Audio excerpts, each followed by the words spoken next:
जोबोद दुखुनांथाव दिनै जोङो बयबो आयं मार्जित बसुमतारीनि बे लांगोनायाव जोङो नुजाफैदों आरोबाव गोबां हाजार हाजार रायजो राजा बिथांमोना फैनानै बिथांखौ मान बावफैदों। खारना जाहैबाय जों बयबो मिथिगौ जे आयं मार्जित बसुमतारीया सासे समाज सिबियारिमोन, सासे बयखौबो अनसायग्रा, मोनफ्रोमबो हारि माहारिखौ अनसायग्रा आरो गोबां बेबादिनो दुखु निदानाव मानसिफोरखौ सहाय खालामग्रा सासे हाम्बल गोसोनि बा गुरै गोसोनि मानसिमोन।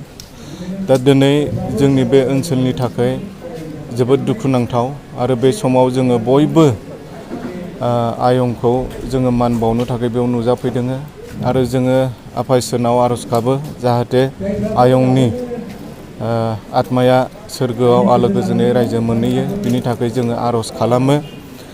आरो जोङो बाख्नायनांगोन जे आयंनि जे बिहोमा, जे सासे समाज सिबियारि हिसाबै सारा गसाइगाव साब डिभिजननि सिङाव थानाय साफ्रोमबो बेबादि दुखु निदाननि समाव आयंआ गोबां बेबादि मदद खालामबोबाय आरो बेल' नङा, जोंनि सारा बिटिआर बिटिसि जोंनि आसामावनो आयंआ सासे मुंदांखा फालांगिरिबोमोन, बिजनेसमेन, लोगोसे समाज सिबियारि।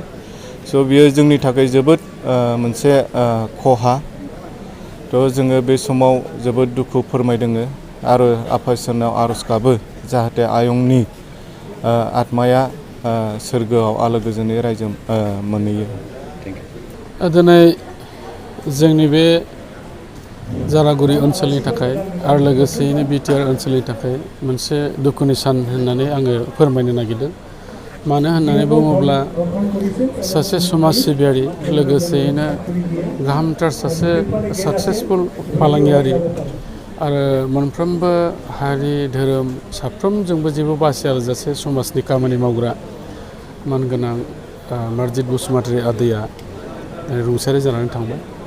आरो बे रुंसारि जानाया खालि न'खरनिल' खहा जायाखै, जोंनिबो गाहामथार बेयाव खहा जाबाय। मानोना बिथाङा गोथाङै थानाय समाव जेरैबायदि हाबाफारिखौ मावदोंमोन समाजनि गेजेराव आरो माखासे जिखिनि मावनांगौ आद्रा दंमोन, निस्सय गोबां बेयो खहा जानानै थालांबाय होननानै सानदों। दा मिजिं थिदों जिखिनि खामानि समाजनि थाखाय मावदों बिथाङा, बे आद्रा थानायखौ निस्सय फेमिलिनि सोरबा सासे बिसालाफ्रा दायथ' लानानै निस्सय मावनो हागोनब्लाबो खिन्थु माखासे जिनिसा गोबां खहा जाबाय। मानो होननानै बुङोबा बिथांनि सायाव जोंनि बे ओनसोला गोबां सोनारनाय दङमोन।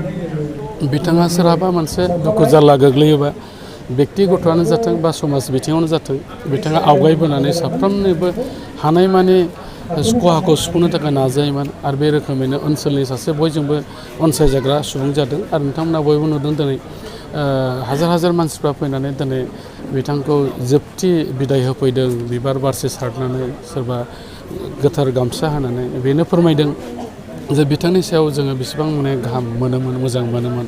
गतिके आं मिजिं थिदों बिथांनि जे रुंसारि जानाय जिउ, बे जिउआ सोरगोआव जाहाथे आलो गोजोन जायगा मोनथों। लोगोसेयैनो दुखु जानानै थानाय न'खराव जाहाथे इसोरा बेवहाय बोर आशिर्बाद हरो आरो लोगोसेयैनो दुखुथिया न'खरनिसिम आंबो गोसो गोरबोनि दुखु मोननायखौ फोरमायदों रायजो राजानि आरो बेक्तिगत'नि जानानै। गतिके जों मिजिं थिदों बिथांनि जिखिनि माखासे खामानि मावनांगौ दंमोन, जोङो निस्सय इयुनाव फेमिलिनि जिखुनु सासेया दायथ' लानानै निस्सय मावगोन। थेवब्लाबो आं सानो जे बिथांनि मावनाय बादि जोङो मालाबाबो आरो बेखौ गुबुना फिलाप खालायनो हानाय नंला।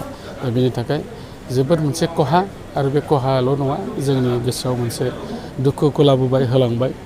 दा बेनिखायनो बिथाङा अरायसम जोंनि गेजेराव मख'जानाय सासे सुबुं जानानै थाथों आरो सुबुं जानानै थागोन आरो जों मालाबाबो बावनो हानाय नङा। जोबथा समसिमाव न'खराव सोर सोरखौ गालांखो? दा न'खराव दिनै बुंनो थाङोब्ला मादै दङ, गावनि बिसि, आरो लोगोसेयैनो बिसालाफोर साथाम दङ। साथाम बिसालाफ्राबो हाबा जाजोब्बाय आरो बिसुफोर दङ आरो बाय बाहागि गासिबो दंजोबो।